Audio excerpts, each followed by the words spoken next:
किसी को लोगों ने चमत्कार करते हुए देखा, तो लोगों ने पूछा ये है कहां से? लोगों ने बोला ये नासरत से है। लोग हंसने लग गए, बोले नासरत से कोई अच्छी वस्तु आ सकती है? नासरत से मतलब बाइबल की पूरी हिस्ट्री में नासरत से कुछ अच्छी वस्तु निकली नहीं, सारे गुंडे मवाली और बदमाशी निकली। आपको पता है नासरत में सारे फर्जी लोग बैठे थे, कोई काम के नहीं, सब फेलियर लोग, श्रापित लोग, ऐसे लोग बैठे थे। तो लोगों ने बोला नासरत से कोई चीज अच्छी आ सकती है। हाँ, उसी तरह लोग माधवपुरा के बारे में कहते हैं,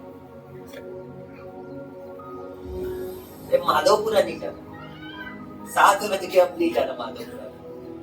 लोग छक होते हैं, मारते हैं लोग।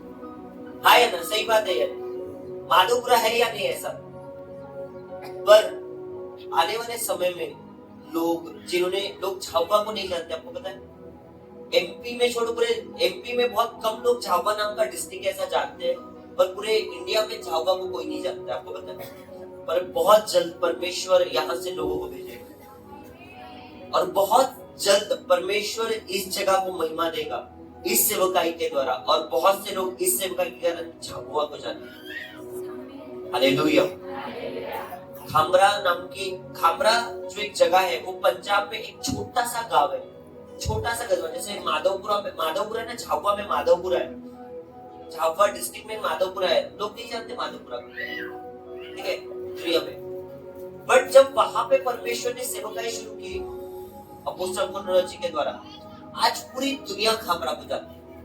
वो जलंधर में, पता है आपको, वो जलंधर सिटी में है, पर लोगों को पूछो अपोस्तल पुनरुत्थान मिनिस्ट्री चर्च कहाँ पे, बोलेंगे खामरा में। खामरा का है, बहुत से लोगों को खामरा का ये नहीं पता, पर इतना पता है कि खामरा है, खामरा में चर्च है, पर खामरा का है वो जलंधर सिटी में। उसी तरह आने वाले समय में बहुत से लोग झाबुआ में, माधवपुरा को जानेंगे, पर झाबुआ का है ये नहीं पता। अपोस्तल सोमेश भट्टो की मिनिस्ट्री का है, वो माधवपुरा में। परमेश्वर झाबुआ सिटी से ज्यादा माधवपुरा जो एक कस्बा है, एक एरिया है, बस उसको महिमा देगा परमेश्वर। हालेलुया। तो समय आने वाला है बहुत जल्द कि परमेश्वर महिमा देगा इस जगह को, इस जगह के लोगों को। और अपनी जमीनों को मत बेचो। जो माधवपुरा में तुम्हारी जमीनें हैं, झाबुआ में तुम्हारी जमीनें, बेचो मत जमीनें। बहुत जल्द ऐसा समय आएगा कि तुम अपनी जमीनों में घर बनाओगे और लोगों को रेंट पे दोगे, और मतलब इंडिया में बहुत सारे लोग इस जगह पे आके रहने के लिए सोचेंगे, यहाँ आके रहेंगे।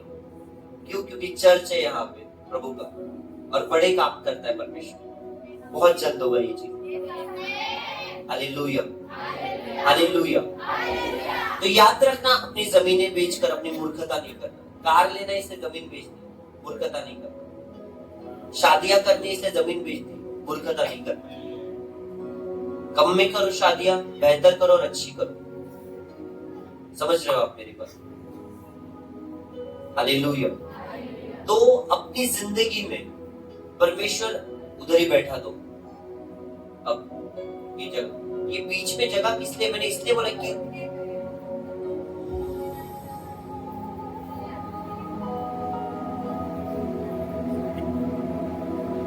क्या यहाँ पे 2-3 एक व्यक्ति बैठ सकता है? तो बैठो, फिर सरक जाओ आगे में। इसलिए चर्च में टाइम पे आओ, इसलिए बोलता हूँ 10 बजे आओ चर्च। इसलिए चर्च में 10 बजे आना जरूरी है। बैठ जाओ तुम बेटा, चलो बैठ जाओ, बाहर भी बैठो। तुमको मेरे को सुनना है, बस तुमने मेरे को सुन भी लिया तो भी तुम ब्लेस्ड हो। आपके ले हैंड नहीं हुआ तो भी चलेगा, पर सुनना इंपॉर्टेंट है। हालेलुया। बैठ जाइए, आप बैठ जाइए। नहीं बैठ पाएंगे, उनको बैठना नहीं होता, कुर्सी पे बैठते हैं। है क्या कुर्सी खाली? लाओ जरा लड़को। जरा लड़कों पीछे हो जाओ, जरा आज थोड़ा सा पीछे हो जाओ, लड़कों पीछे हो जाओ, थोड़ा सा पीछे हो जाओ लड़कों। बेटा पीछे जगह है? हाँ देख लो पीछे जगह होगी तो देख के पीछे से रखना। हो जाओ बेटा, जल्दी जल्दी जल्दी जल्दी जल्दी जल्दी लाइन क्रॉस कर लो बेटा। अभिषेक बैठ जाओ उधर।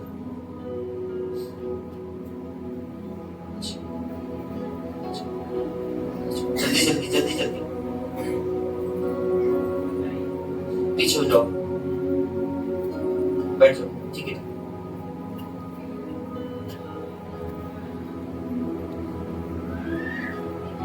अब बैठ जाओ, आ जाओ आ जाओ, इधर इधर आ जाओ।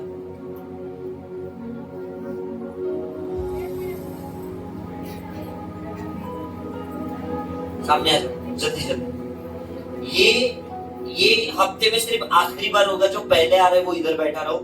अगली बार ऐसा होगा, याद रखना कलीसिया, सुन लो मेरी बात।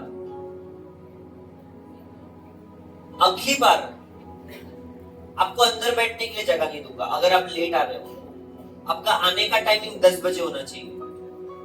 मेरे आने के बाद जो आ रहा है वो बाहर ही बैठेगा अगली बार। ये बार वार्निंग है आप लोगों को।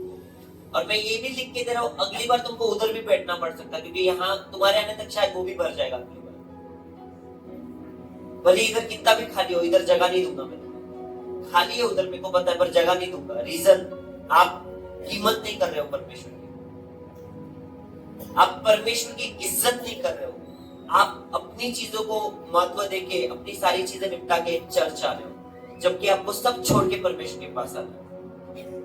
बाइबल ऐसा कहती है, बैठ जाओ जहां पे बैठे हो अभी। बाइबल ऐसा कहती है कि, सुन रहे हो मेरी बात, ध्यान है आपका, सुनो अच्छे से ना।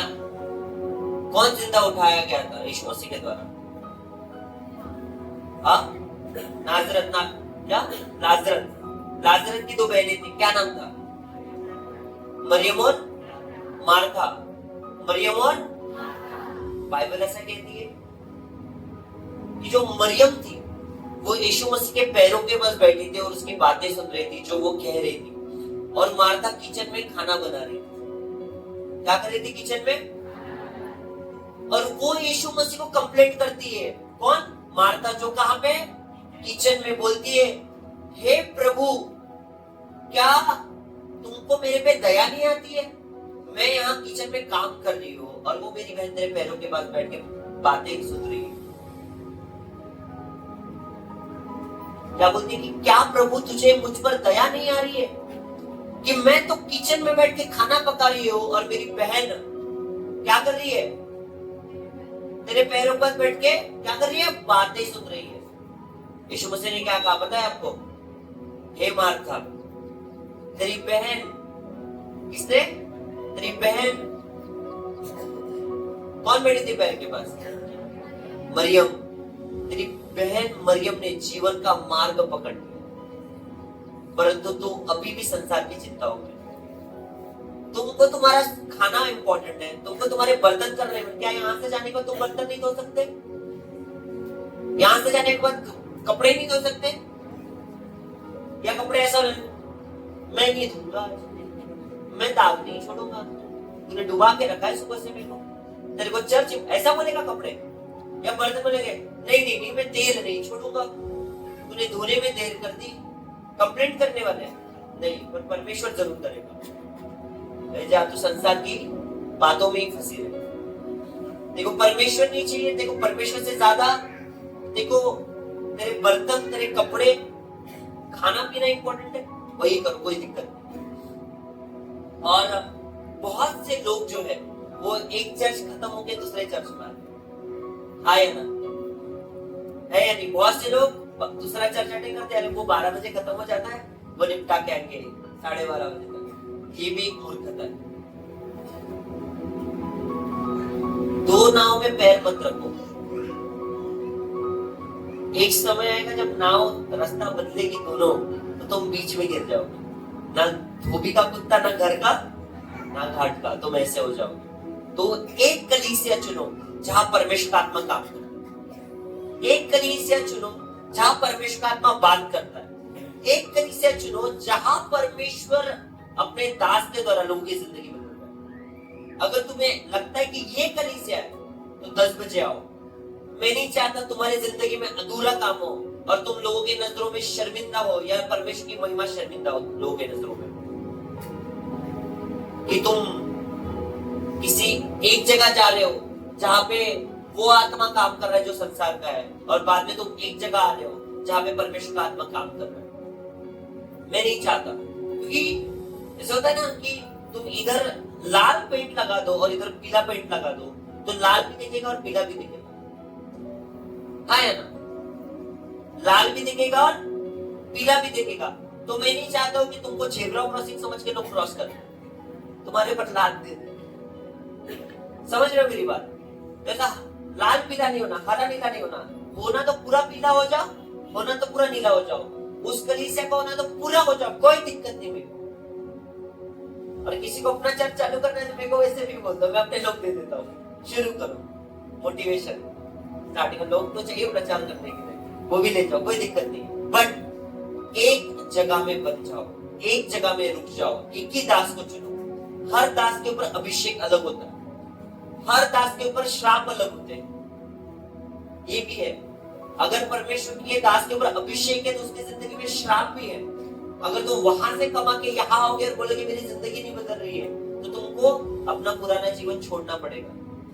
एक ऐसी जगह जहां परमेश्वर का आत्मा काम नहीं करता, वो जगह छोड़नी पड़ेगी। मैं आपको सच बता रहा हूं। तो चर्च आओ 10 बजे, यहाँ 7 हफ्ते आकर देखो 10 बजे, यहाँ पे सिर्फ 10 बजे मैं बोल रहा हूँ, 10:30 की बात नहीं कर रहा हूं, 10 बजे।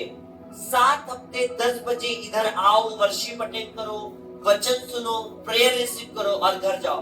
7 हफ्तों के बाद जीवन नहीं बदल गया तो आप जहां जाना है जा सकते हो, मेरे को कोई प्रॉब्लम नहीं। पर मैं गारंटी देता हूँ स्टैम्प पेपर के ऊपर आपका जिंदगी बदल जाएगा 7 हफ्तों, मैं गारंटी देता हूँ। बस क्या करना है, 10 बजे आके वर्शिप शुरू करना है, 10 बजे आके गाना है। कितना भी इंपॉर्टेंट काम हो परमेश्वर से बड़ा नहीं होता। आपको पता है, कितना भी इंपॉर्टेंट क्यों ना, कितना भी इंपॉर्टेंट क्यों ना। हालेलुया। तो अगर आपको मार्था बनना है तो आप बेशक संसार की चिंताओं में फंस सकते हो, पर अगर जीवन का मार्ग मतलब यीशु मसीह को पकड़ के चलना है तो आपको मरियम बनना पड़ेगा। बर्तन बड़े पड़ने दो, वैसे भी तुम्हारे घर में तुम्हारी बहन जब आती है तो तुम्हारे बर्तन किचन में होते हैं और तुम सुबह से लेकर शाम तक बहन के साथ होते बातें करते हुए, अपनी सास की बुराई करते हुए। सही बात है यार। जब तुम्हारा भाई आता है तो तुम्हारा पति को कपड़े प्रेस करके चाहिए होता है या फिर गर्म पानी चाहिए, तो बोले अपने हाथ से कर लो, आज मेरा भाई आया। गलत बोल रहा हूं मैं? सही बात है यार। अपोस्टल जी तो वैसे अंदर की बातें मत बोला करो के सामने, समझ रहे हो आप? तो आत्मिक बनो।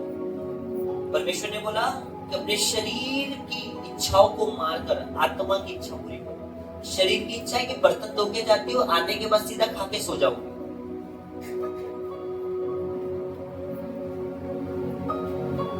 आज सुबह 5 बजे उठी थी, रोज 6 बजे उठते हो, रोज 7 बजे सोती हूँ शाम को, आज 6 बजे सो जाओगे, खा के सीधा। वो काम नहीं होता, थक के आएगा मैं चर्च से। ये काम मत करो। चर्च आओ 10 बजे, घर जाओ 5 बजे, सब काम करो 8 बजे से। क्या आप एक दिन परमेश्वर के लिए मेहनत नहीं कर सकते? क्या आप एक दिन परमेश्वर के लिए एक्स्ट्रा समय नहीं निकाल सकते? यीशु मसीह ने तुम्हारे लिए एक्स्ट्रा खून बहाया। बाइबल ऐसा कहती है उसके शरीर के ऊपर अंदर ब्लड भी नहीं रहा था, ब्लड इतना निकल गया कि ब्लड खत्म हो गया, पानी निकलना शुरू हो गया। मतलब उसने एक बूंद भी नहीं छोड़ा तुम्हारे लिए, और तुम बोलते हो कि मैं बर्तन करके आऊं, मैं बच्चों को खाना खिला के खाएंगे वो अपने हाथ से, कोई दिक्कत नहीं। इंपॉर्टेंट से दिखाओ परमेश्वर। आप जब तक परमेश्वर को महत्व नहीं दोगे, परमेश्वर आपको महत्व नहीं देगा। और शनिवार को जल्दी सोया करो।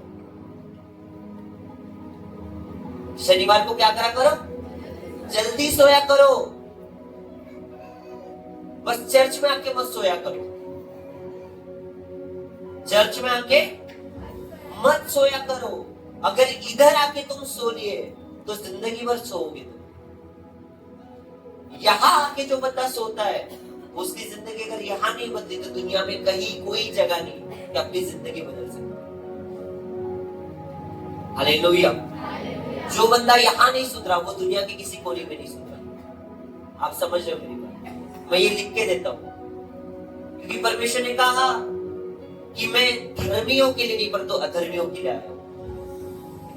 उसने ये नहीं बोला कि मैं ऐसे लोगों के लिए आया हूं जो परफेक्ट है, अच्छे कपड़े पहनना उन्हें समझ में आता है, उनको अच्छा बोलना आता है। पर मैं ऐसे लोग हैं जिनको थत्ते में बोलते हैं, जिनको तोतले में बोलना आता है, जिनको शर्म आती है लोगों के सामने खड़े होने के लिए, जिनको जिंदगी में कुछ भी करने की इच्छा नहीं है, जिनको जिंदगी में सब आवारागर्दी करना है। मैं ऐसे लोगों के लिए आया हूं कि मैं उनको जीवन का मार्ग बतला सकूं और अपने रास्ते में चला सकूं। हालेलुया। तो नींद पूरी करके परमेश्वर तुम्हारे जीवन को बदलेगा। वो समय लेगा पर 100% बदलेगा तुम्हारी जिंदगी, तुम्हारी लाइफ। Hallelujah, hallelujah. हम निकालेंगे परमेश्वर के वचन को, बाइबल को अपने दाहिने हाथ में उठाए और अपनी आंखों को बंद करें आज और प्रार्थना करें कि परमेश्वर अपने वचन के द्वारा मुझसे बोल, मुझसे बातचीत कर। आज तेरा वचन जब मैं सुनूं, मैं समझूं, मैं 100 गुना फलों को लेके आऊं। आज तेरा वचन जब मैं सुनूं परमेश्वर, मैं 100 गुना फलों को लेके आऊं। प्रार्थना करें आज के वचन के लिए, प्रभु आज तेरा वचन मुझसे बात कर।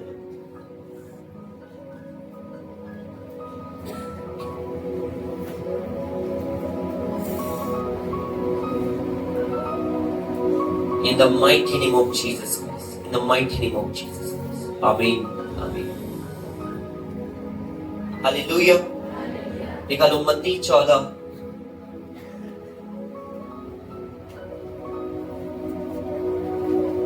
मत्ती 14वां अध्याय उसकी 22 से लेके 31 तक मैं पढ़ूंगा।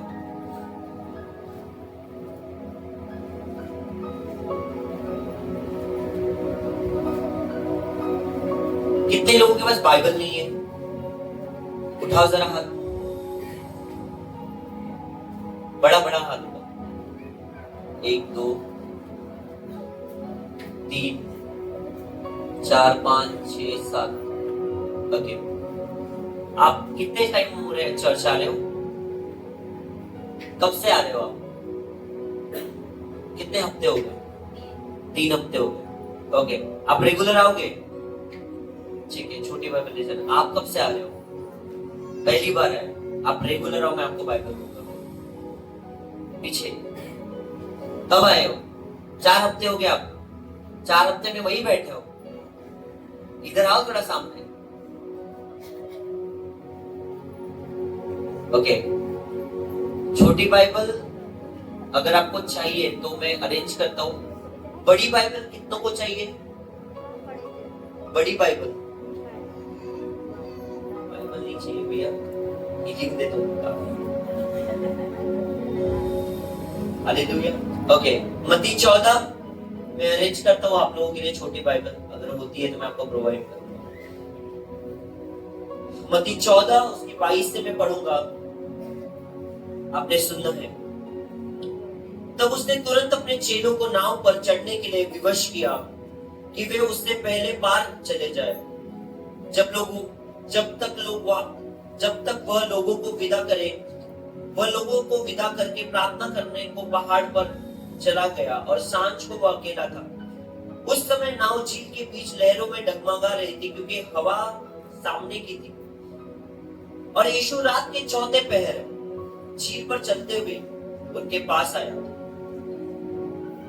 चेले उसको झील पर चलते हुए देखकर घबरा गए और कहने लगे यह भूत है, और डर के मारे चिल्लाने लगे।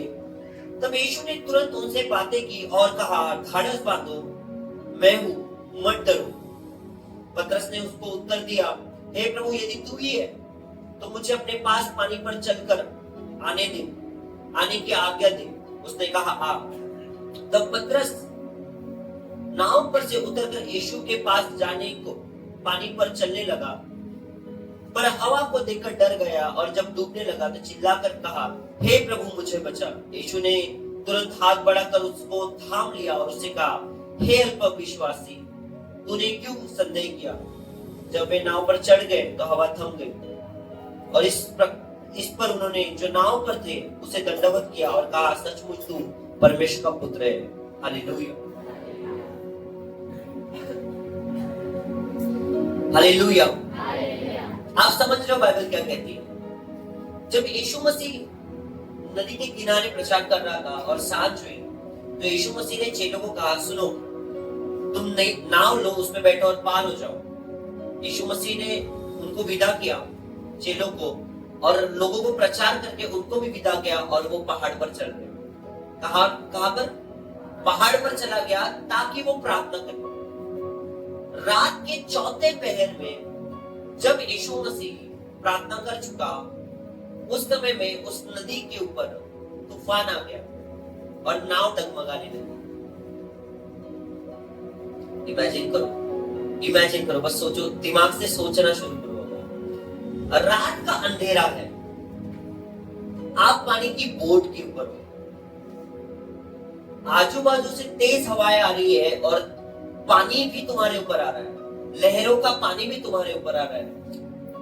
इमेजिन करो, आपको एक आदमी पानी के ऊपर चलते हुए दिखे।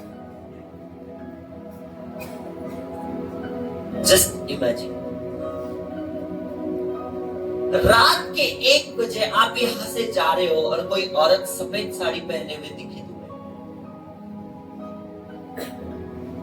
हाथ में मोमबत्ती लेके, क्या बोलोगे? भागो भागो भागो। इमेजिन करो, जब चेलों ने यीशु मसीह को, वो तो यीशु मसीह नहीं था, ये उनको पता था कि यीशु मसीह नहीं है, उनको ऐसा लगा कि यीशु मसीह कोई और है, कोई भूत है, बिकॉज उन्होंने अपनी जिंदगी में कभी पानी पे किसी व्यक्ति को चलते हुए नहीं देखा। आपने देखा है किसी को पानी पे चलते हुए? दिन में बात छोड़ दो, आज रात की बात कर रहा हूं, दिन के चौथे पहर, मतलब रात में, मतलब रात के 12 बजे की बात कर रहा हूं कि घोर अंधेरा है, तूफानी हवाएं चल रही है, समुद्र के ऊपर पानी जो है नाव के ऊपर बार बार पानी जो लग रहा है और लोग अंदर में जो चेहरे बेटे वैसे ही घबराए हुए कि हम डूब के मर ना जाए। और इमेजिन करो, सामने कोई व्यक्ति पानी पर चलते हुए देख ले, क्या हाल हुआ होगा? चेले बोलते, भूत है, भूत है, भूत है, भाग भी नहीं सकते वो पानी में दौड़ के। इमेजिन करो, पहला पैर पानी में डाला, सीधा अंदर।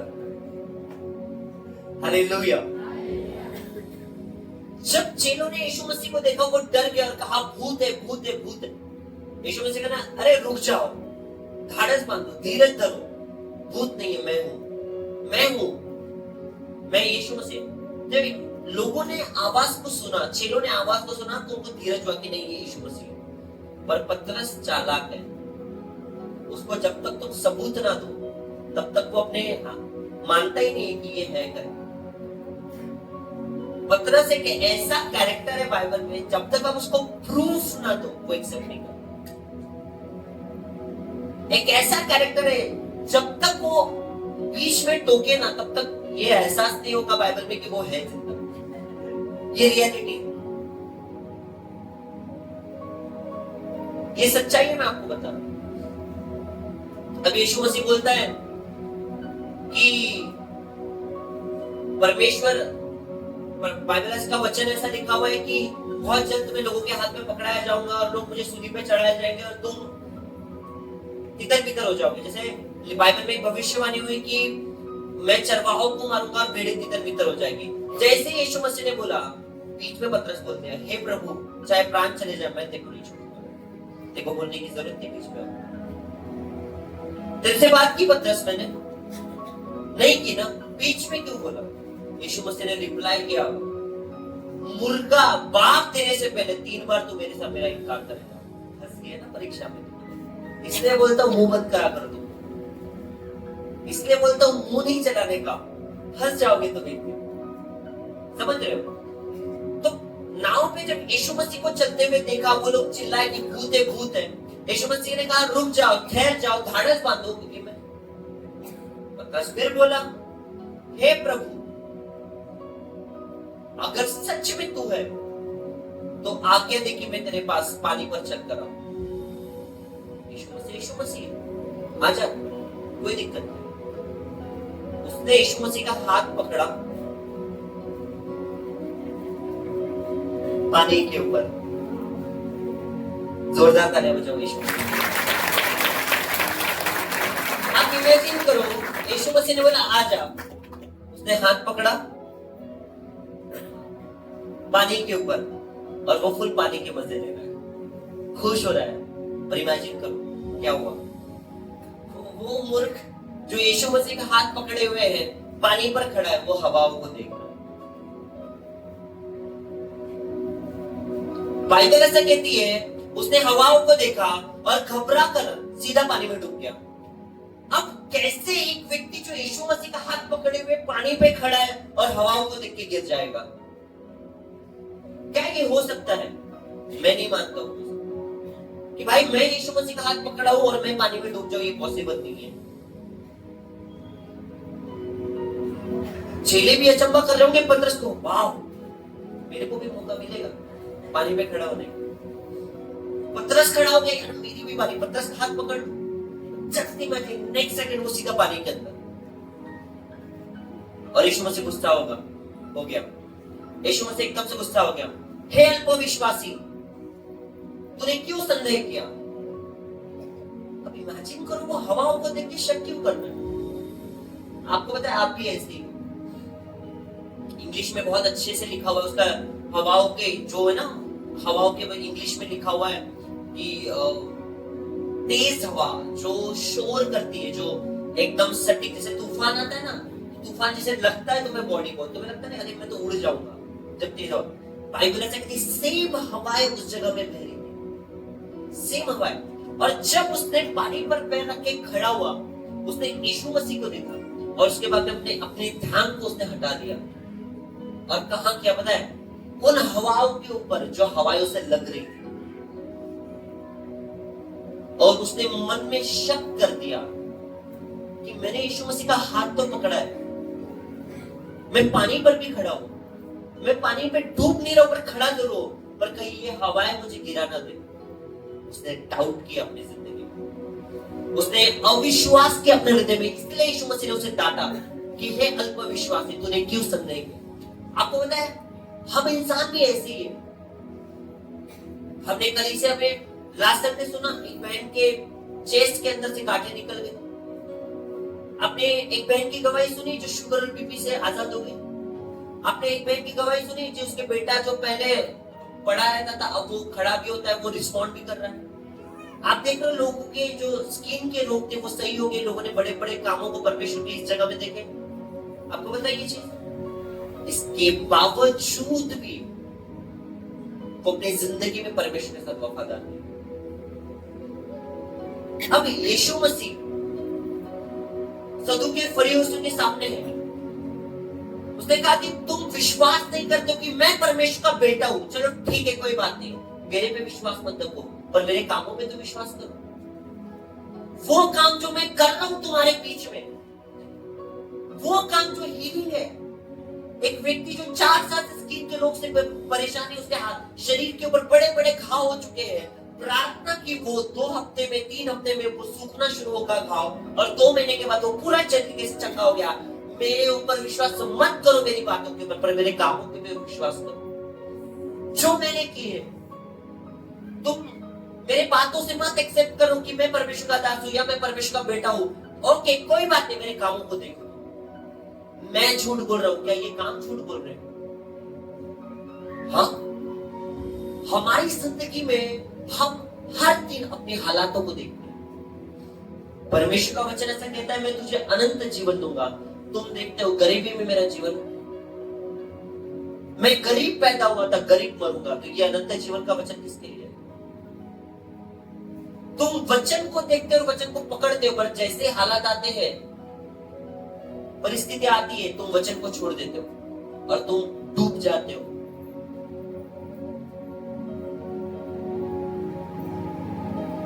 प्रॉब्लम ये है कि परमेश्वर ये चाहता है कि तुम हर परिस्थिति में खुदावन का हाथ पकड़ो। ये एक प्रॉब्लम है परमेश्वर के लिए नहीं, तुम्हारे लिए, क्योंकि तुम नहीं कर पाते। परमेश्वर के लिए नहीं, परमेश्वर, आप इमेजिन करो कि परमेश्वर ने तुम्हारा हाथ पकड़ा है, तुम पानी पे खड़े हो और यीशु मसीह का हाथ तुम्हारे हाथों में और तुम खड़े हो।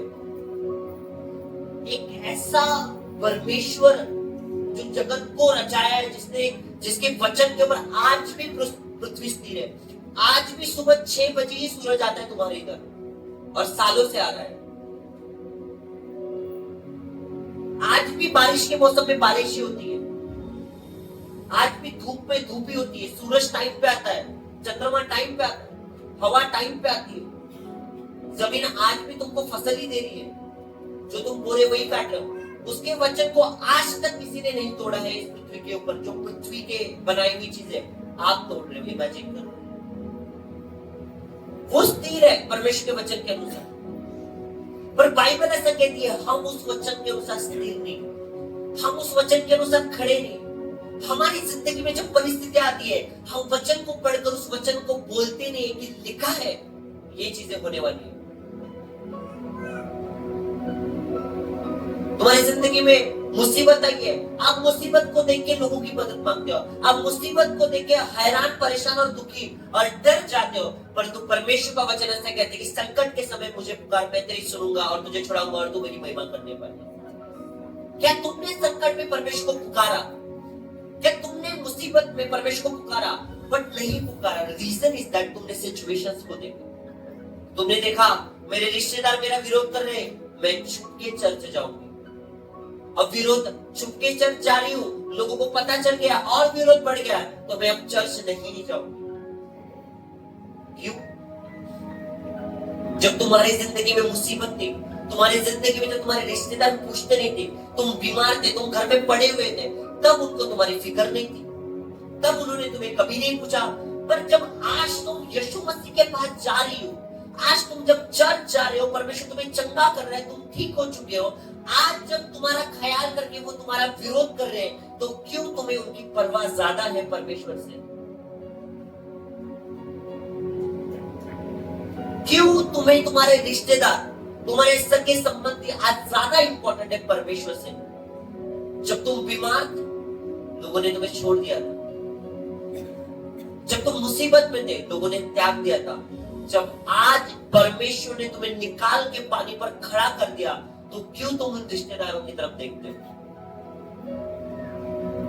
क्यों वो मुसीबतें जो तुम्हारे पास्ट में थी, जिसे परमेश्वर ने निकाला, उन मुसीबतों को देख के क्यों अपने हाथ को जो यीशु मसीह को दिया है पकड़ने के लिए, उसे छोड़ते और उस हालातों को देख के अविश्वास करते और डूब जाते हो पानी के अंदर? क्या कारण है? क्या हम इतने निर्बल हैं कि हम परमेश्वर के लिए निर्णय नहीं ले सकते हैं और उसके वचन पे खड़े नहीं रह सकते? हाँ? क्या हम इतने निर्बल, इतने कमजोर हैं कि हम नशा नहीं छोड़ सकते? क्या हम इतने निर्बल हैं, इतने कमजोर हैं कि हम परमेश्वर के घर आने के लिए अपने जीवन की कुछ चीजों को कुछ समय के लिए अलग कर सकते हैं? क्या हम इतने कमजोर हैं कि हम वो चीजें नहीं कर सकते? हालेलुया। भजन संहिता 92 बाइबल ऐसा कहती है, मैं प्रातःकाल को तेरी करुणा का और प्रति रात को तेरी सच्चाई का भजन गाऊंगा। प्रातःकाल को तेरी करुणा का और प्रति रात को तेरी सच्चाई का। क्या मतलब है इसका? परमेश्वर में दिन में तेरी करुणा का भजन गाऊंगा और रात में तेरी सच्चाई का। इसका मतलब ऐसे, जब दिन का समय है, जब आपकी लाइफ में हैप्पीनेस है, आपके लाइफ में गुडनेस है, आपके लाइफ में कोई प्रॉब्लम नहीं, कोई मुसीबत नहीं, तो दाऊद ऐसा कहते हैं, मैं तेरी करुणा का, यानी कि परमेश्वर ने कैसे कैसे बड़े काम किए हैं, मैं उसका गुणानुवाद करूंगा। मैं उसके कामों की चर्चा करूंगा कि किस तरीके से परमेश्वर ने ब्लेस किया है लोगों को, किस तरह से आशीषित किया है लोगों को। उसके कामों की चर्चा करूंगा जो अच्छे काम है, पर प्रति रात को मैं उसकी सच्चाई का प्रचार करूंगा।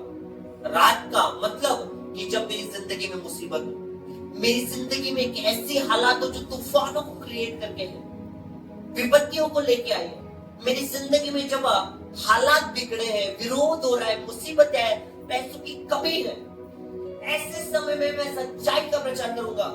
जब मेरे को दिखेगी कि मुसीबत ऐसे आ रही है, मैं उस मुसीबत के सामने खड़ा होकर परमेश्वर का वचन बोलूंगा।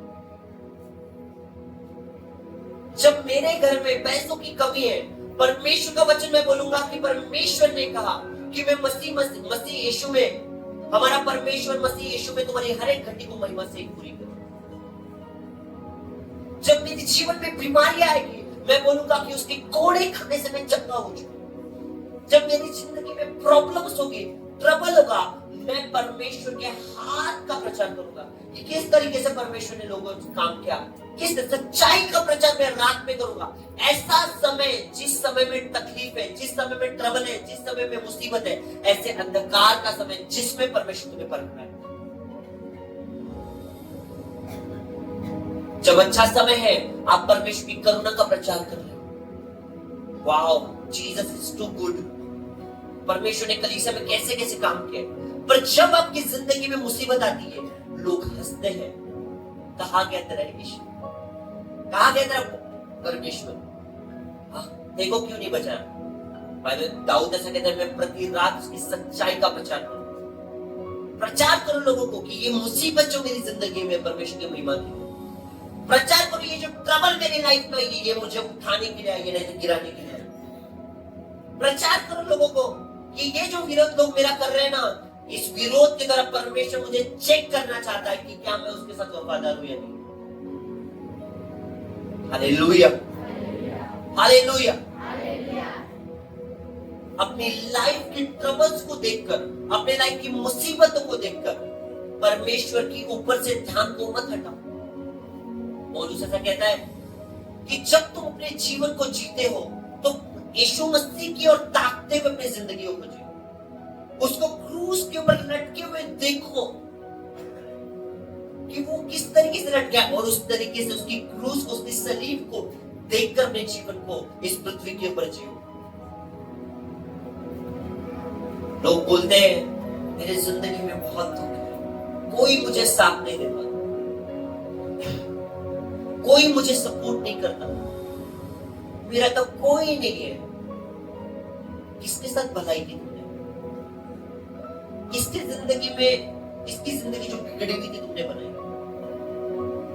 किसके पास पैसों की कमी थी और तुमने पैसा दिया? किसके साथ बुराई के बदले भी भलाई की तुमने? नहीं की। इसलिए तुम्हारे साथ अगर बुरा भी हो रहा है तो क्या फर्क? आप यीशु मसीह को देखो। यीशु मसीह ने जिन लोगों को चंगा किया था बीमारी से, भीड़ में वही लोग थे उसका विरोध करने वाले कि सूली पे चढ़ा दो, सूली पे चढ़ा दो। ये सच बात है। जिन लोगों ने लाजर को मुर्दे में से जीवित होते हुए देखा था, वही लोग सदुकियों के पास जाके यीशु मसीह की चुगली खा रहे। आपको पता है यीशु मसीह ने क्या किया? लाजर को बुलाया और लाजर जिंदा बाहर आ गया। क्या बात कर रहे हो? पकड़ो जरा लाजर को, उठा लो, फिर से मार डालो। आप सोच रहे हो मैं क्या कहना चाह रहा हूं? आपने किसी के साथ अच्छाई नहीं की, पर आपकी जिंदगी में ट्रबल है। आपके लाइफ में किसी के साथ आपने भलाई नहीं की, आपकी जिंदगी में विपत्ति है, मुसीबत है, पर एक ऐसा व्यक्ति जो लोगों की जिंदगी में ब्लेसिंग दे चुका है, लोगों ने उसको सलीब पे चढ़ा दिया। किसके लिए? तुम्हारे लिए। लोगों ने तुमने लोगों को ब्लेस नहीं किया, आशीषित नहीं किया, पर जिसने किया उसको क्रूस पे चढ़ा दिया, और तुम रोते हो कि मेरे साथ गलत हुआ। इसलिए परमेश्वर कहता है, वचन ऐसा कहता है कि उसके क्रूस को देखो और चलो उसके पीछे, उसके सलीब को देखो और चलो उसके पीछे। जब परमेश्वर ने अब्राहम को बोला कि जिस दर्शन को मैं देता हूं, जो दर्शन में तुझे नगर दिखाता हूं, उस नगर को चला जा। उसने ये नहीं पूछा परमेश्वर को कि परमेश्वर जो नगर तूने मुझे दिखाया उसका रास्ता कहाँ है, पूर्व है, पश्चिम है, उत्तर है, दक्षिण है। वो घर से निकल गया। बीवी ने पूछा होगा सारा से कि स्वामी हम किस रास्ते जा रहे हैं, पता नहीं जी। जिस जगह परमेश्वर ने बताई बस उस जगह जा रहे हैं, वो किधर से वो नहीं पता, परमेश्वर बता देगा। जब रास्ते में निकला होगा उसे खाने के लिए भूख भी लगी होगी और खाना अवेलेबल नहीं होगा, वो कुड़कुड़ाया नहीं, वो रोया नहीं। पर जब हमारी जिंदगी में इशू आते हैं, मुसीबत आती है, ट्रबल आता है, हम कुड़कुड़ाते, हम विरोध में बातें करते, हम चिल्लाते, हम चीखते, हम यीशु मसीह के विरोध में काम करते। आपको पता है हम कभी अपने बच्चों को नहीं डांटते, शराब मत पियो, शराब के बिना परमेश्वर में हराम है, भले वो बियर क्यों ना हो। हम कभी अपने बच्चों को नहीं डांटते चीजों को लेकर। आप इमेजिन करो, घर का एक सदस्य जो घर में मेन है, बड़ा है, अगर वो अपने घराने को परमेश्वर के पीछे ना चलाए, जोर जबरदस्ती से या डांट के ना चलाए, और उसके जिंदगी में समय आने के बाद उसके परिवार में फूट पड़े या बच्चे और नशे में चले जाए, इसका जिम्मेदार कौन? परमेश्वर, कलीसिया, दास या वो व्यक्ति? कौन होगा? वो व्यक्ति होगा। क्यों? क्योंकि तुम्हारे पास परमेश्वर का दास था, तुम्हारे पास परमेश्वर का वचन था, तुम्हारे पास खुद परमेश्वर था, और परमेश्वर के दास ने तुम्हें बताया था कि तुम्हें करना क्या है, पर तुमने उस चीज को नहीं किया। तुमने परमेश्वर के हाथ को तुम पकड़ के रखा था। मैं चर्च जाती थी, संडे 10 बजे भी जाता, मैं संडे चर्च जाती हूँ। लोग पूछते हैं तेरी जिंदगी में ये क्यों है, तेरी जिंदगी में ये क्यों है, तेरी लाइफ में ये बीमारी, ये मुसीबत क्यों है? आप ये नहीं बताते हो कि मैंने यीशु मसीह का तो हाथ पकड़ा हुआ है, पर तो दूसरे हाथ से मैंने शैतान का भी हाथ पकड़ा हुआ है। आप ये नहीं बताते हो कि मैं अभी भी मुसीबतों को देख के डर जाती हूँ। आप ये नहीं बताते हो कि मैंने अभी भी नशों को नहीं छोड़ा है, मैंने वो पाउच नहीं छोड़ा है, मैंने अभी भी वो चुगली करना, मैंने अभी भी वो गालियां देना, मैंने अभी भी परमेश्वर पे पूरी तरीके से विश्वास नहीं किया, बस मैं चर्च जाती हूँ। ये कोई बाबा का मठ नहीं है जो तुम आओ और भभूति दे दो और जाओ, तुम्हारा काम हो गया, हो जाएगा। आप समझ रहे हो? ये कोई बाबा का मठ नहीं है, ये कोई कि तुमको चिमटा ऐसा पीठ पे मार दो, बोले जा बेटा तेरा काम हो गया, दिन दाना बथलिया इन दो मुंथी न मथे न मज्जा हो गया था, स्वाहा। ये कोई बाबा का मठ नहीं है जो हो जाएगा, ये परमेश्वर का जीवित वचन है। परमेश्वर तुम्हें एक प्रोसेस से लेके चलता है, तुम्हें ब्लेस करने।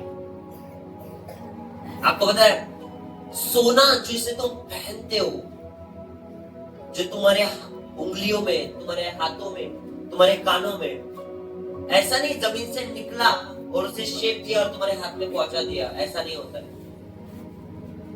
उसे आग के भट्टे के अंदर तपाया जाता है, उसका पानी बनाया जाता है, उसे साफ किया जाता है, उसके बाद उसे सांचे में डालकर उसे एक साच एक आकार दिया जाता है, उसके बाद उसे ठंडा करके, उसे पॉलिश करके फिर तुम्हें बेचा जाता है। और तुम ऐसे सोने हो आज के, वो तो सोना पर यूजलेस हो, बिना काम के हो। रीजन, तुम्हें अभी तक भट्टी में तपाया नहीं गया, तुम्हें अभी तक भट्टी में साफ नहीं किया गया। तुम सिर्फ वो सोने के ऊपर पत्थर हो, तुम गहना नहीं हो। सोने की पत्थर की वैल्यू से ज्यादा सोने की गहनों की वैल्यू। मैं सही हूं? वो सोने का पत्थर, ओके तुम्हारे समझ से परे। और एक बात है, वो जो मिट्टी बाहर में पड़ी हुई है, एक कटोरा उठाओ और बेच के दिखाओ कितने में जाती है। लोग 1 रुपए में नहीं लेंगे, सही बात है। पर बनाओ उसकी मूर्ति, वो तो 4 पेंट अब मार्केट में बेचो। मैं लिख के देता हूं 100 रुपए के नीचे तो नहीं जाएगी। आप इमेजिन करो वो मिट्टी जिसको 1 रुपया, 1 कौड़ी कोई नहीं दे रहा था, बस तुमने पानी डालकर उसकी मूर्ति बनाई और 4 पेंट लाली लिपस्टिक पोत दिए, और इमेजिन करो वो 100 रुपए में जाती है। इमेजिन करो कितने में थी वो, 100 रुपए में, जिस मिट्टी को 1 रुपए की कीमत नहीं थी, 1 रुपए की कीमत नहीं थी। कैसे उस मिट्टी को कीमत आई? जब मिट्टी को पानी में भिगोया गया, उसको दबाया गया, उसको गूंदा गया जैसे आटे को गूंदते हैं, उसके बाद उसको थर थर लगाया गया, उसको सुखाया गया, उसको धूप दिखाई गई, फिर पोता गया, फिर धूप दिखाई गई, उसके बाद उसे पेंट किया गया, उस पे भांति भांति के कलर लगाए गए, और उसके बाद फिर उसे धूप दिखाई गई और सुखाया गया, उसके बाद मार्केट में बेचा गया। उस मिट्टी जो बेजान थी, बेकीमत थी, वैल्यू नहीं थी उसकी, वो उसको जब एक प्रोसेस में लिया गया, एक प्रोसेस से दिखाया गया, उसकी कीमत बढ़ गई। तो क्या तुम नहीं चाहते तुम्हारी वैल्यू बढ़े? क्या तुम नहीं चाहते कि तुम्हारी कीमत बढ़े? क्या तुम नहीं चाहते तुम्हें इज्जत मिले? क्या तुम नहीं चाहते कि तुम, परमेश्वर ने जो कहा मैं अनंत जीवन का वारिस तुम्हें करूंगा, वो अनंत जीवन तुम्हें मिले? क्या तुम नहीं चाहते हो? तो डरते कि वो प्रोसेस है। आज तुम्हारी वैल्यू कुछ भी नहीं है, मैं आपको सच बता रहा हूं, एक दिल्ली में नहीं बिकोगी। पर अगर परमेश्वर के हाथ में खुद को दो, परमेश्वर तुम्हें धूप से, बारिश में, ठंड में जब लेके चलेगा, तुम्हें गीला भी करेगा, तुम्हें धूप में, कड़ी धूप में बुखार भी देगा, ठंड में तुम्हें सर्दी भी देगा, और सारी प्रोसेस को जब पार कर लोगे, तुम्हें एक मजबूत परमेश्वर की महिमा से भरे हुए व्यक्ति बन के निकलोगे। हालेलुया। आप इमेजिन करो, 40 साल परमेश्वर ने रेगिस्तान में इस्राएलियों को अपने पैरों से चलाया है। 40 साल। क्या वो सारे 40 साल बादल बना हुआ होगा? क्या धूप नहीं देगी? क्या ठंड नहीं देगी? क्या बारिश नहीं हुई होगी? इमेजिन करो। और इस्राएल लोग जब ऐसे जगहों से, प्रोसेस से निकल रहे थे, तो वो कुड़कुड़ा रहे थे। अगर 1.5 लाख लोग मिस्र से निकले थे कनान देश जाने के लिए, जहां परमेश्वर ने उनके लिए एक जगह रखी थी कि तुम यहां रहोगे, बाइबल ऐसा कहती है, जब वो निकले रेगिस्तान से, तो आकाश से पानी की वर्षा हुई और वो गीले हो गए। रास्ते में भूख लगी, वो चिल्लाने शुरू हो गए, अरे इससे अच्छा तो हम उधर टुकड़े खाते, वो पंजे आते ना मुर्गियों के, वो खाते हो, वो जो कट पीस होता है ना, चूहो चुंडी जो लोग फेंक देते, वो खा लेते। हम वहां बेहतर थे, कुड़कुड़ा रहते।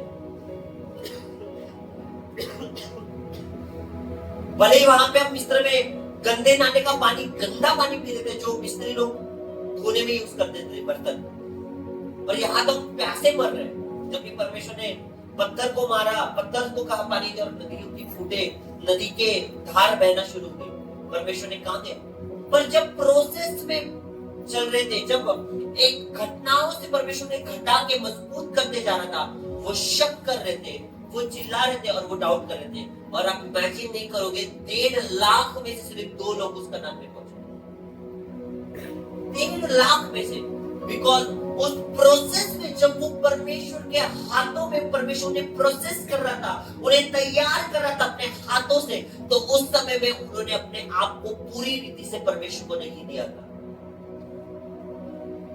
इसीलिए जब परमेश्वर ने बना रहा था, तो वो लोग हाथ पैर मार रहे थे कि नहीं, हम ऐसा नहीं बने, हम ऐसा नहीं बने, हम ऐसा नहीं बने, और परमेश्वर ने पूरा ही मार डाला। क्या इस्राएल मिट्टी के समान परमेश्वर के हाथ में नहीं? क्या तुम अपने आप को एक मिट्टी के समान परमेश्वर के हाथ में नहीं दे सकते कि परमेश्वर चाहे तेरी जो मर्जी हो, तू मेरी जिंदगी में कर, मैं तेरे साथ वफादार रहूंगा। तू मुझे ऐसी जगह उठा और खड़ा कर और बैठा जिस चीज के लिए तूने मुझे तैयार किया, जिस चीज के लिए तूने मुझे बनाया है, और अपने जीवन को प्रभु को दे दे। प्रभु ने कहा चोरी नहीं करना, चाहे नोटों के बंडल मेरे सामने पड़े हो, मैं चोरी नहीं करूंगा, मैं व्यभिचार नहीं करूंगा। बाइबल ऐसे कहती है व्यभिचार ना करना, चाहे कितनी भी सुंदर लड़की हो, मैं प्रभु को नहीं छोड़ूंगा।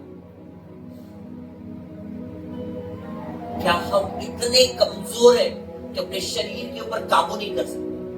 क्या हम इतने कमजोर हैं कि अपने आप को एक जगह बैठा के 1 घंटा बाइबल नहीं पढ़ सकते, 1 घंटा प्रार्थना नहीं कर सकते? क्यों हम विरोध करते हैं परमेश्वर के प्रोसेस में, या परमेश्वर जिन घटनाओं से मैं लेके जाना चाहता है उसमें घटने के लिए क्यों प्रोसेस करते हैं। आप इमेजिन नहीं करोगे, मैं जब आज कुछ काम कर रहा था, परमेश्वर का आत्मा मुझे मैं इमेजिन कर रहा था कि हम लोग अपनी जमीन में हैं और मैंने कोई शेड वेड नहीं डाला और टेंट डाला हुआ है और सडन बारिश आ गई और बहुत तूफान आया। मतलब मैंने विजन में देखा कि तूफान आ रहा और मेरे मन में आई, परमेश्वर से मैंने बोला कि परमेश्वर अगर ये चीज हुई, सच में हुई, तो लोग डाउट करेंगे तेरे ऊपर, लोग शक करेंगे और लोग चर्च नहीं आएंगे, बोलेंगे तूफान आता है, ये आता है, मंडप वाला चर्च है तो नहीं जाएंगे, तो लोग कम हो जाएंगे। परमेश्वर ने बोला अगर मैं इस प्रोसेस से लोगों को नहीं लेके जाऊंगा तो लोग प्रभु में कभी मजबूत नहीं। अगर इन घटनाओं को, अगर उस टेंट चर्च में अगर मैं जमीन में लगाऊंगी, अगर हम जाए भी फ्यूचर में, प्रभु अनुग्रह करे, पैसा दे तो हम शेड वेड सब डालेंगे, पर अगर टेंट में अगर गए भी, प्रभु अगर यहाँ से जैसे उस जगह से परमेश्वर ने जोर से इस जगह में लाया, जबरदस्ती से उठाया, उधर पटकाया परमेश्वर।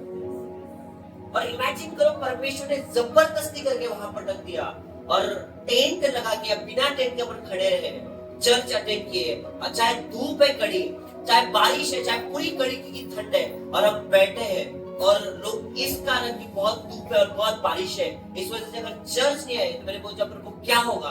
प्रभु ने बोला ऐसे लोगों की तुझे क्या, मेरे को भी जरूरत नहीं, तू छोड़ दे, मुझे जरूरत नहीं, तू टेंशन छोड़ दे, तेरे को तो वैसी भी जरूरत नहीं मुझे, तेरे को तो मेरी जरूरत है। प्रभु कैसे? परमेश्वर बोला अगर ये यहाँ पक्के नहीं है, ये जो आंखों से दिखने वाली बारिश है उसमें भीग कर ये आराधना नहीं कर रहे और मेरे लिए चर्च में नहीं आ रहे, तो जब इनकी जिंदगियों में बारिश होगी, इनकी जिंदगियों में तूफान रहेगा, तो ये कैसे मेरे साथ जड़ पकड़ेंगे, ये कैसे मेरे साथ खड़े रहेंगे, ये कैसे मेरे साथ बने रहेंगे। आप इमेजिन करो, मैंने देखा है, मैंने देखा नहीं है, मैंने किया है, फुल बारिश चल रही है, कपड़े यहां तक गंदे हुए कीचड़ से और मैं नाच रहा हूं।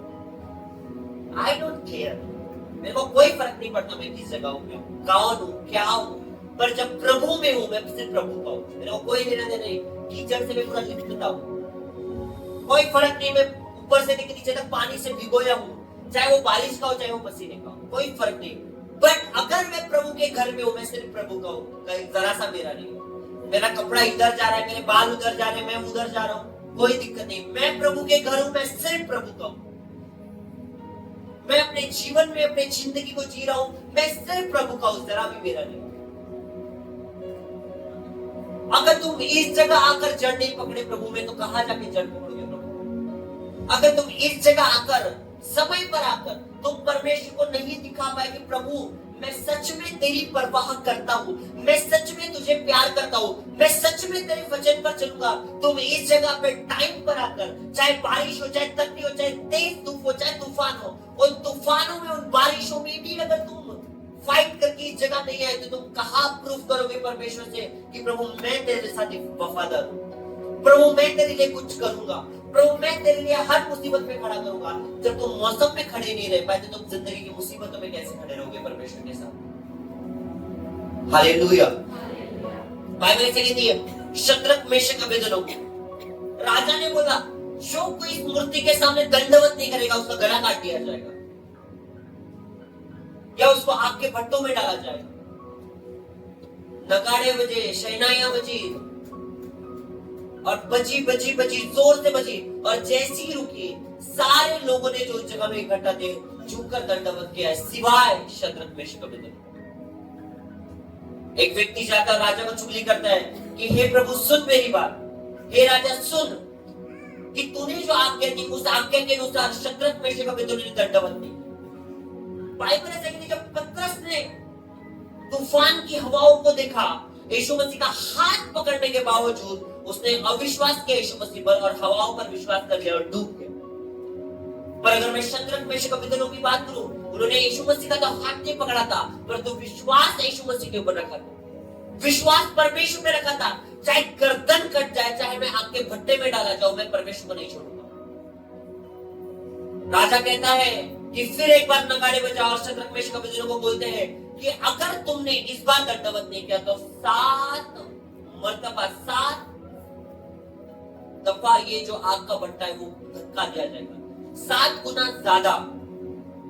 जो भी तुम देख रहे हो ना इतनी सी लौ, अब वो इतनी बड़ी हो जाएगी और उसके बाद तुमको डालेंगे।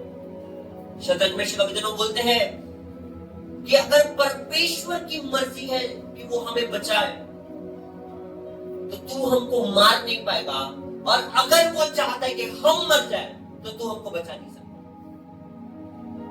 इमेजिन करो, परमेश्वर चाहता है तुम मर जाओ अभी, क्या तुम जिंदा रह सकते हो?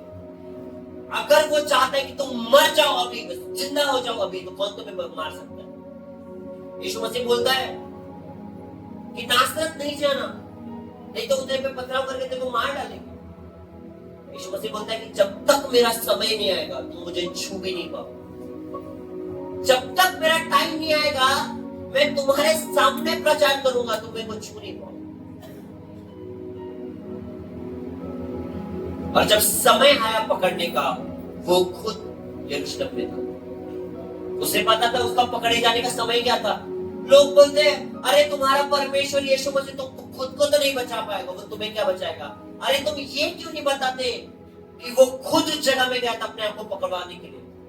तुम ये क्यों नहीं बताते कि उसको पकड़ने वाला भी बोल रहा था अगर तू बोल दे, राजा बोलता था अगर तू बोल दे कि तू गुनहगार नहीं है मैं तुझे अभी छोड़ दूंगा। वो कहता है जब तक ऊपर वाला ना तुझे अधिकार दे कि तू मुझे पकड़े, तू मुझे पकड़ नहीं सकता। जब तक परमेश्वर तुझे अधिकार ना दे कि तू मुझे पकड़ ले, अरेस्ट करे, तू मुझे अरेस्ट नहीं कर सकता। ये दंड देने की आज्ञा, दंड देने का अधिकार जो तू मुझे देने वाला है वो भी तुझे परमेश्वर ने दिया। ये लोग नहीं बताते। बाइबल ऐसे कि शतरंज में सब लोग खड़े होते, फिर एक बात ढोल ताशे शहनाइयां बजती है जोरों शोरों से, और जैसे ही रुकती है सारी दुनिया दंडवत करती है और शतरंज में कभी दोनों खड़े रहते हैं। राजा बोलते उठाओ इनको, आपका जो भट्टा है 7 गुना और धक्का दो। बाइबल ऐसे कि तीनों के हाथों को और पैरों को बांधा और ऐसा उठा के बोरी के जैसे आग के भट्टे में डाल दिया। बाइबल ऐसे कि जब वो आग के भट्टे में डालेंगे तो उस आग की आंच के कारण डालने वाले जल के मर गए। वो आग का जो भट्टा था इतना तेज था कि जो डालने वाले थे सिर्फ आग से मर गए। आग से इमेजिन करो, सिर्फ आग लगी और जल के मर गए। शतरंज में शतरंज का क्या होगा? हड्डी भी नहीं मिली होगी, हाँ है ना? सही बात है ना? हड्डी भी नहीं मिली होगी। बट इमेजिन करो क्या हुआ जब वो आग में डालेंगे। बाइबल ऐसा कहती डाले तो 3 पुरुष थे, पर जब लोगों ने देखा तो 4 थे, और जो चौथा था वो परमेश्वर के पुत्रों के जैसा दिख रहा था। जब वो आग के भट्टे में डाले गए तो सबसे पहले हाथों के बंधन, हाथों की रस्सियां खुल गई, जल की खुल गई। उसके बाद पैरों की जो रस्सियां थी वो जल की खुल गई और वो तीनों गले मिल गए चौथों के साथ। आप इमेजिन कर रहे हो, पतरस ने यीशु मसीह का हाथ पकड़ा। वो यीशु मसीह को देखना चाहिए तो वो हवाओं को देख रहा है। पतरस ने यीशु मसीह का हाथ पकड़ा है, देखना यीशु मसीह को है, देख रहा हूं हवाओं को। जैसे आजकल के लड़के और लड़कियां होती ना कि सामने आदमी है और औरत है अपनी और देख बाजूवानी करे, है ना? बीवी हमारे सामने है, प्यार बहुत करती, पर देखना बाजूवानी करो। इसीलिए तुम लोग गालियां खाते हो, इसीलिए झगड़े होते घर में, पता है आपको? अपने प्यार को देखो, अपने महबूब को देखो जो तुम्हारा यीशु मसीह। तुम्हारी सच्ची मोहब्बत, तुम्हारा सच्चा प्यार यीशु मसीह और कोई नहीं। दुनिया का प्रेम झूठा है। जिसको तुम बापू सोना बोलते हो वो कहीं और भी सोना सोना कर रही है। आपको सच बोल रहा हूं मैं। अपनी मोहब्बत पे ध्यान दो जो जीसस है। अपनी बीवी को ध्यान दो जिसे परमेश्वर ने तुम्हें दिया। अपने पति पे ध्यान दो जिसे परमेश्वर ने दिया। बाहर में मत देखो बाबू सोना, नहीं तो तुम कहीं के ना होना, धोबी का कुत्ता होना, ना घर का ना होना, ना घाट का ना होना। समझ रहे हो? बट जब शतरंज मेशक अबेदनो ने प्रभु को पकड़ा तो आंखों में सिर्फ प्रभु थे, सामने सिर्फ प्रभु थे, और आग के भट्टे में जब डाले गए थे तो सामने जो प्रभु को वो देख रहा था वो असल में सामने शरीर में आ गया था और उनको आग के भट्टों से बचा लिया। तुम्हारी जिंदगी में भी प्रभु ऐसा ही चाहता है कि तुम अपनी जिंदगी में सिर्फ प्रभु की आंखों में आंखें डालकर अपनी जिंदगी को जियो और उसकी आंखें उसका वचन है। जब तुम अपनी बीवी से अपने हस्बैंड से प्यार करते हो तो आंखें से मुंडी डाल के इधर तुम ऐसा करते हो क्या कि आंखों में आंखें डाल के प्यार करते हो? तो बात जब प्रभु की होती है तो तुम्हारी पीठ क्यों फिर जाती, इधर से प्यार कर लो। ऐसा क्यों होता है? जब मोहब्बत सच्ची है तो शर्म किस बात की? माधवपुरा की चौपा के लोग तो मोहब्बत में तो हदें पार करके भाग जाते हैं बेचारे लोग। इतनी मोहब्बत सीमाओं चरम सीमा क्रॉस कर लेती है, भाग जाते मोहब्बत। दुनिया नहीं मान रही है, भाग जाएंगे, दुनिया मान जाएगी। ये बात प्रभु के साथ क्यों नहीं होती है? भाग जाओ प्रभु के साथ, जान दे देंगे, प्रभु को नहीं छोड़ेंगे। हाँ, मोहब्बत ये भी सुंदर है। क्यों क्यों क्या कारण है? क्यों तुम्हें शद्रक मेशक अबेदनो नहीं बनाए? क्यों तुम्हें पतरस बनना है जो हालातों को देख के परिस्थिति को बदल जान दे दूंगा पर यीशु मसीह को नहीं छोड़ूंगा। यीशु मसीह बोलता है तेरे बकबक करने की वजह से आज सुबह होने से पहले, मुर्गा बाग देने से पहले 3 बार तू मेरा इनकार करेगा। प्रभु ये तो हो नहीं सकता। इसको चैलेंज कर रहा है, इसको चैलेंज कर रहे हो यीशु मसीह को। अरे उसने बोल दिया तू पक्का करेगा बाग देने से पहले 3 बार इनकार। इसलिए बाइबल ऐसा कहती है कि संसार के सदृश मत बनो, परंतु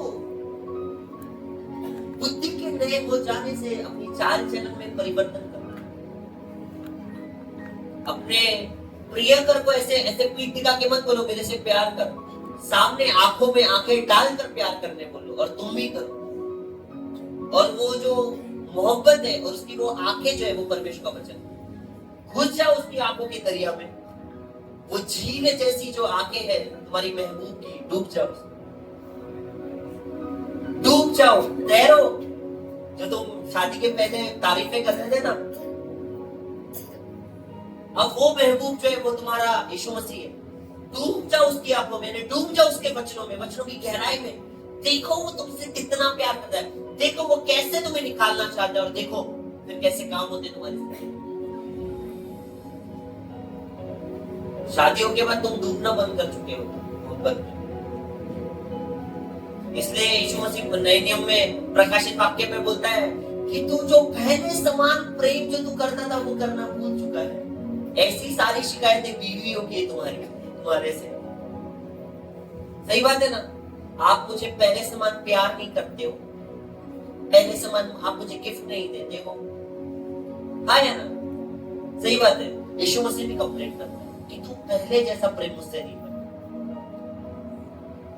पहले गंदी वीडियो तेरे सामने आती थी, नहीं, यीशु मसीह ने मना किया, नहीं देखूंगा। अब जब तू देखता है तो पूरा देख लेता है आखिर तक, भले ही तू स्पीड में देखता है पर देखता जरूर है। पहले जब लड़की सामने से जाती थी तो नहीं, यीशु मसीह ने मना किया। अब तिरछी नजरों से पूरा देख लेता है, कौन सा कपड़ा पहना है, कौन से कंगन पहने हैं, कौन सी चूड़ी पहनी है, कौन सी सैंडल पहनी है, खाना है वो सैंडल तुझे तो पूरा ताड़ रहा है।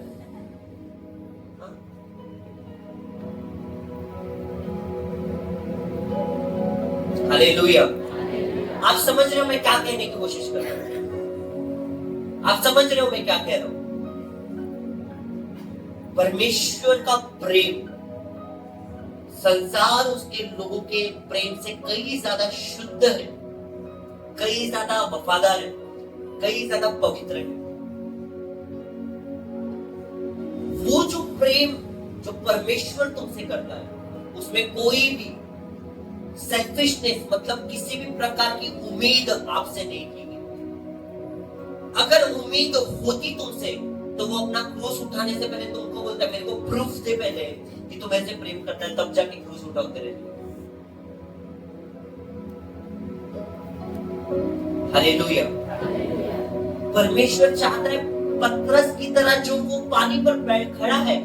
पानी पर खड़ा होना मतलब क्या? वो गवाही अपनी जिंदगी में ले चुका है। वो मैं उस व्यक्ति से बात नहीं कर रहा हूं जो आज कलीसिया में पहली बार आया है और वो पहली बार लिख रहा है। मैं उस कलीसिया के लोगों से आज बात कर रहा हूँ जो कलीसिया में आए हैं। उसने लोगों की जिंदगी में गवाहियां देखी है, उसने परमेश्वर के हाथ को अपनी जिंदगी में काम करते हुए देखा है, उसने अपनी जिंदगी में गवाही दी है। मैं उन लोगों से आज बात कर रहा हूँ, उन पतरस से बात कर रहा हूँ जो पानी पे खड़ा हो चुका है। जब उसकी जिंदगी में तूफान था, उसने यीशु मसीह को भूत के समान देखा। भूत है। यीशु मसीह बोला रुक जा भाई, यीशु मसीह, अच्छा तू यीशु मसीह है, मेरे को गवाही दे कि तू परमेश्वर है सच में, मेरे को पानी पर चलने दे। उसने बोला अच्छा आ जा। तुमने हाथ पकड़ा, तुम बोट से नीचे आ गए और तुम मुसीबत के ऊपर खड़े हो। तुमने टेस्टिमनी पा ली। वो जो प्रॉब्लम तुम्हारी जिंदगी में थी, वो जो हालातें परमेश्वर ने वो बदल दी है। मैं उन लोगों से बात कर रहा हूं आज कि तुम पानी पे खड़े हो गए। अब जब परमेश्वर ने तुम्हारी लाइफ को बदल दिया तो तुम क्यों तुम्हारे जिंदगी की परेशानी और दुखों को और हालातों को जो आगे आने वाले समय में और बदल जाएंगे और परमेश्वर सही कर देगा सारी चीजों, उसको देख के अविश्वास क्यों करते हो? क्यों तुम आज भी परमेश्वर से ज्यादा महत्व अपने खेतों को, अपने घराने को, अपने परिवार को, अपने बच्चों को देते हो? Hallelujah, hallelujah. परमेश्वर नहीं चाहता। जब पतरस खड़ा हो चुका है पानी के ऊपर, दैट मीन्स वो पानी पर नहीं, वो जमीन पे खड़ा है। जब तुम जमीन पे खड़े हो तो हवा कितना भी हो, क्या तुमको डर लगता है कि तुम गिर जाओगे? क्या तुमको ऐसा लगता है कि जमीन तुमको अंदर ले लेगी? तो जब पानी पर खड़े हो तो तुमको डर क्यों है कि वो तुमको अंदर ले लेगा? बिकॉज तुम्हारे मन में ये कहीं ना कहीं पहले की बातें हैं कि पानी में जब तुम पहले गए तो तुम अंदर चले गए, तुमको तैरना पड़ रहा था पानी में। पर अब यीशु मसीह आया, अब यीशु मसीह बोलते अब तैरना नहीं पानी में, डूब के हाथ में नहीं मारना, सीधा खड़ा हो जाना। पर तुमने अपनी जिंदगी की पुरानी जो सोच है वो छोड़ी नहीं। अब बाइबल है कि जब परमेश्वर ने इस्राएलियों को मिस्र से निकाला, बोला कि सारे पुराने रीति रिवाज, सोच समझ सारे छोड़ के आना उधर, अब सब नया कर दूंगा मैं। अब मैं जैसा बताऊंगा वैसे ही चलोगे। अब तुमको नदियों से पानी पीने की जरूरत नहीं, चट्टानों को बोलोगे पानी आ जाएगा। नए तरीके की ह्यूमन से हम नए तरीके के विश्वासी, हम परमेश्वर के साथ। अब तुम्हें पानी भरने के लिए कुएं के पास जाने की जरूरत नहीं, तुम्हें पत्थर को बोलना है पानी दे देगा, तुमको आकाश को बोलना है खाना दे देगा। देखो बाइबल पढ़ो, कहां लिखा है। इसीलिए जब पतरस ने पानी पर खड़ा हुआ, उसके दिमाग में पुरानी बातें थी। मैं तो मछुआरा था, इसके पहले जब मैं पानी में उतरा था तो पानी में डूब गया था, मेरे को हाथ पैर मार के तैरना पड़ा था। पर मैं अब यीशु मसीह के साथ खड़ा हूं, अब मैं पानी में खड़ा हूं। पर जैसे ही तूफान को देखा, नई वाचा को भूल गया। नई वाचा को भूल गया कि वो यीशु मसीह का हाथ पकड़ के पानी में खड़ा है। और पुराने जीवन के एक्सपीरियंस, पुराने जीवन के हालातों को, पुराने जीवन की जो यादें थे, उस यादों में गया और उसने इमेजिन किया और डर गया उन हवाओं को देख के अब मैं डूब जाऊंगा, और वो डूब गया। अय्यूब ऐसा कहता है कि जिस बात का मुझे डर था वो बात मुझ पर आ पड़ी। वो डर गया था कि मैं इस पानी में डूब जाऊंगा इस तूफान की वजह से, और वो डूब गया। जबकि हाथ किसने पकड़ा था? हाँ, किसने पकड़ा था? जोरदार बोलो, किसने पकड़ा था हाथ? इसका मतलब कि यीशु मसीह भी अगर तुम्हारा हाथ पकड़े तब भी तुम मर सकते हो, डूब सकते हो। इसमें यीशु मसीह की भी गलती नहीं है। तुम हो ही ऐसे, तुम में है ही अविश्वास। अब प्रभु बोल रहा है कि मेरा हाथ पकड़ और छत के ऊपर ऐसा पैर रख के हवाओं में चल। मजाक कर रहे हो ना? सीधा ऊपर से नीचे गिरूंगा, 2 हड्डियां टूटेगी, सीधा हॉस्पिटल में। हाँ या ना? क्या तुम चल पाओगे? मेरे को भरोसा है, आई बिलीव इट, पर मैं चल पाऊंगा कि मेरे को पता है मेरा हाथ किसका पकड़ा है, मुझे पता है मेरी बैकबोन कौन है, मुझे पता है मेरे पीछे कौन खड़ा है, मेरे को मैटर नहीं करता मेरे सामने कौन खड़ा है, मेरे सामने कौन तलवार लेके खड़ा है, बंदूक लेके, कोई फर्क नहीं पड़ता, क्योंकि मेरे को पता है जो पीछे खड़ा है वो उस बंदूक की गोली से भी बड़ा है। Hallelujah, hallelujah. तुम समझ नहीं रहे हो कलीसिया में क्या क्या। तुमको मैं बोलूं यीशु मसीह तुम्हारा हाथ पकड़कर चलो छत के ऊपर से, चलो हवा में रखो, बाहर छत के पैर और खड़े हो जाओ। तुम ऐसा हाथ यीशु मसीह नहीं पकड़ा है, तुम ऐसा पैर डालोगे सीधा नीचे और 2 हड्डी टूट जाएगी। पता है क्यों?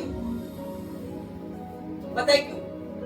क्योंकि तुम शरीर में भले ही यीशु मसीह का हाथ पकड़े हो और अपना पैर बढ़ा रहे हो, पर अपने आत्मा में, अपनी सोच में और अपने डर में तुम्हें ये एहसास है कि तुम गिरोगे अंदर, और ये डेफिनेटली होगा, ये डेफिनेटली होगा। इसलिए यीशु मसीह ने कहा ये बीमारी इसे मारने के लिए नहीं, परंतु परमेश्वर की महिमा के लिए। अब जब लोग इस बीमारी से पहले मर चुके हैं और वो व्यक्ति भी जानता है ये मरने वाला है, परंतु परमेश्वर ने कहा ये जो मुसीबत है, ये जो बीमारी है, ये जो तकलीफ है, तुझे गिराने के लिए, मारने के लिए, तबाह करने के लिए नहीं, परंतु तुझे उठाने के लिए, आशीष करने के लिए और तेरी इज्जत को बढ़ाने के लिए। Hallelujah, hallelujah. इसलिए मैंने कहा कि मेरे पीछे कौन खड़ा है, मेरे हाथ को किसने पकड़ा है, ये मेरे लिए ज्यादा महत्व रखता है, ना कि ये कि मेरे सामने कौन खड़ा है। मुझे इसकी फिक्र नहीं करनी कि मेरे सामने कौन खड़ा है, मुझे इसकी फिक्र करना है कि मेरे साथ कौन खड़ा है, वो मेरे लिए इंपॉर्टेंट है। अगर मेरे साथ जो खड़ा है वो परमेश्वर है, तो मेरे सामने वालों को मैं धूल चटाऊंगा मिट्टी की। मैं इतनी ताकत रखता हूं परमेश्वर में, मसीह में। मैं इतनी ताकत रखता हूं कि मैं अच्छे भले व्यक्ति को मैं बीमार कर दूं और जिंदगी भर वो बेड से ना उठे। मैं इतनी ताकत रखता हूं अगर मैं अपने पे आता हूं। इसलिए मुझे फर्क नहीं पड़ता मेरे सामने कौन खड़ा है, बस मुझे फर्क पड़ता है कि क्या मेरा परमेश्वर मेरे साथ खड़ा है। चाहे कोई मुसीबत हो, मैं परमेश्वर ने मेरी जिंदगी में ऐसी विपत्तियों से मुझे बाहर निकाला है, अगर उन विपत्तियों में तुम गिरते तो अभी तक लटक गए होते हो पंखी से। जिन हालातों से परमेश्वर ने मुझे प्रोसेस किया है ना, अगर उस प्रोसेस में तुम बिना परमेश्वर के चलते तो तुम कब के पंखों में लटक गए, कब के मैं कह रहा हूं, कब के पंखे में लटक गए। ये रियल चीज बता रहा हूं। But I know who I am. मैं जानता हूं मैं कौन हूं, मैं जानता हूं मेरे पीछे कौन है, मैं जानता हूं मेरा परमेश्वर क्या कर सकता है। वो बड़े बड़े पहाड़ों को सूखा मैदान बना सकता है, वो निर्जन भूमि को पानी की धाराओं से, नदियों से, डैम से भर सकता है पानियों को, वो सूखी भूमि को हरा जंगल बना सकता है और तुम्हारे मरे हुए शरीर को वो जीवित कर सकता है। मुझे बताया मेरा परमेश्वर क्या कर सकता है। वो अच्छों को घुटनों पे ला सकता है, अच्छे को घुटनों पे ला सकता है। आज भी, हमेशा, वो पहले भी था ऐसा, आज भी है और हमेशा तुम्हारे लिए और मेरे लिए रहेगा। पर क्या तुम शद्रक मेशक का जैसे हाथ पकड़ के यीशु मसीह के आंखों में देख के चल रहे हो, या पतरस के जैसे यीशु मसीह का हाथ पकड़ के दुनिया को देख रहे हो?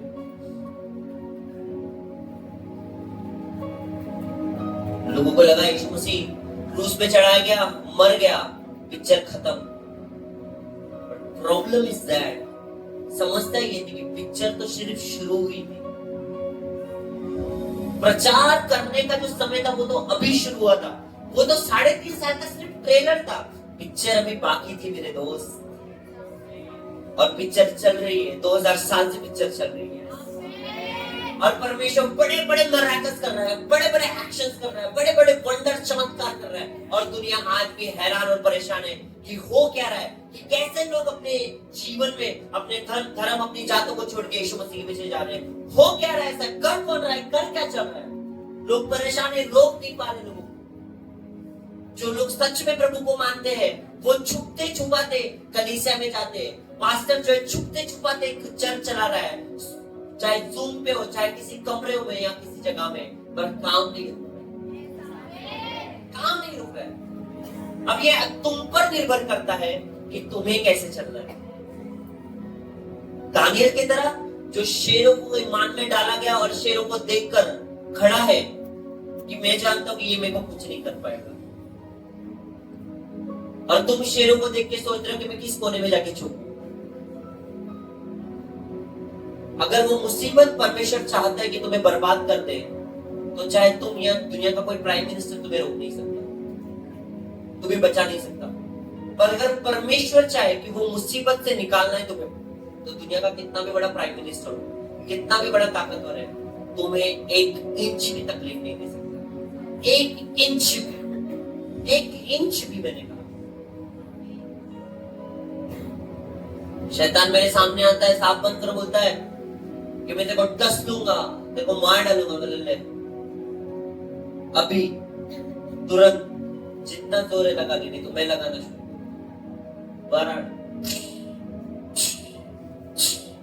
क्या हो रहा, एक बार छू नहीं पा रहा। अब इमेजिन करो, जो तुम्हें मारने की बात कर रहे हैं, जो तुम्हें बर्बाद करने के बाद, वो तुम्हें छूने की ताकत नहीं रखते।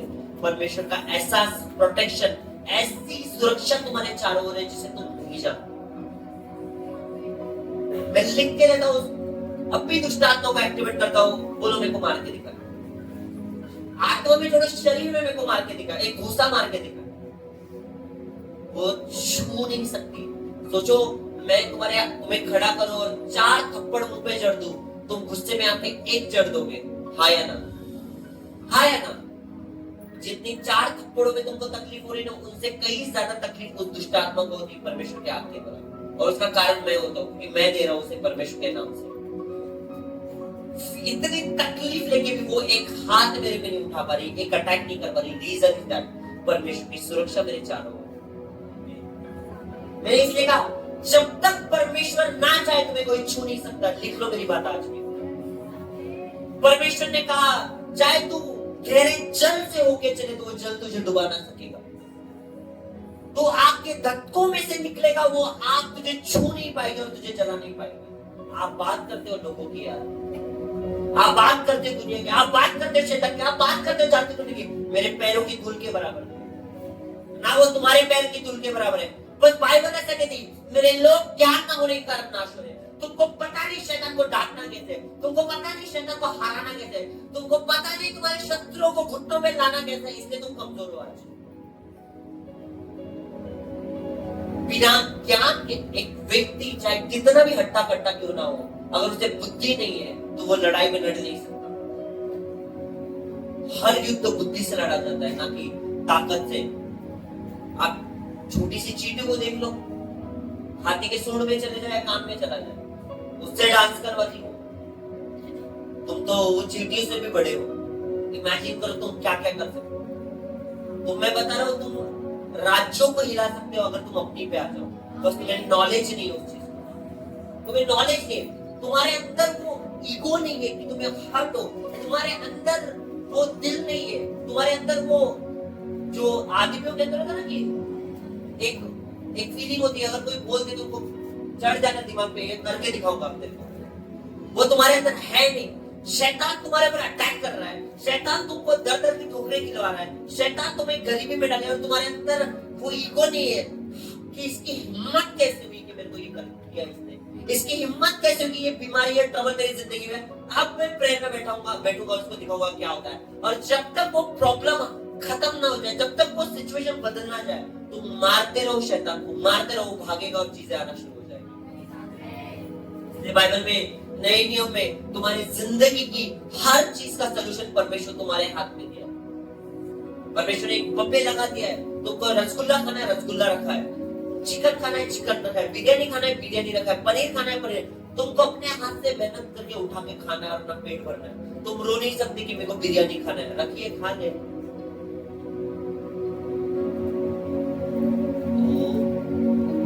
इस जिंदगी में पतरस की तरह यीशु मसीह का हाथ पकड़ के शैतान की तरफ मत देखो। दुष्टात्मा अटैक कर लीजिए, जादू तो ना कर, रात को गलत सपने आ रहे, रात को उसने एक थप्पड़ मारा तो सुबह के 4 थप्पड़ क्यों नहीं मारा उसने? पास्टर को फोन कर, क्यों? पास्टर एक बार बोलेगा हालेलुया आमीन चीजें हो जाएंगी, पर तू कब बोलेगा? तुम्हारे लिए लेबर बन के थोड़ी ना बैठे पास्टर लोग कि ये तुम्हारे घर में काम है तो ईटा मिट्टी सब लेके चढ़ के घर के ऊपर घर को बना दिया। तुम कब सीखोगे? परमेश्वर ने बोला मजदूर की मजदूरी पसीना सूखने से पहले मिलनी चाहिए। तुम मजदूरी नहीं करते तो मजदूरी मिलेगी कैसे? तुम फाइट करती नहीं हो, लड़ती नहीं हो, उसकी बरकत आएगी कैसे?